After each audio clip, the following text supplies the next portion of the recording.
বিগত দিনে যারাই ক্ষমতায় ছিল ইসলামের কাজ আমরা স্বাধীনভাবে করতে পারি নাই। বিশেষ করে গত 15 বৎসর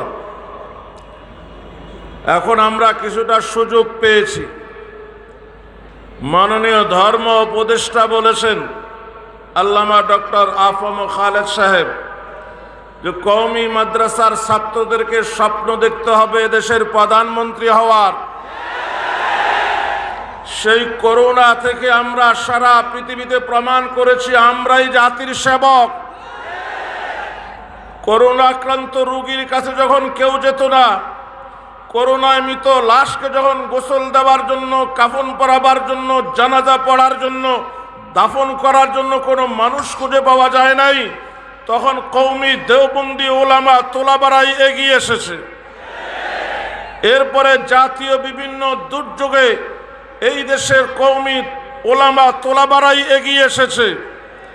আমি বলবো যতদূর সময় আমরা পাই, কারণ সময় বেঁধে দেওয়া হয় নাই। বলেন, বর্তমান সরকার, অন্তর্বর্তী সরকার কতদিন থাকবে এই সময় কেউ বেঁধে দেয় নাই, তারাও পরিষ্কার করছে না। আমি বলতে চাই যতদূর সময় আমাদের হাতে আছে এই সময়কে কাজে লাগিয়ে এরা বিদায়ের পূর্বেই কওমি দেওবন্দি উলামা তোলাবার নেতৃত্বে এই দেশের শাসন ক্ষমতায় আমাদেরকে যেতেই হবে। এজন্য আর চুপ থাকার সময় নাই, সময় নষ্ট করার কোনো সুযোগ নাই।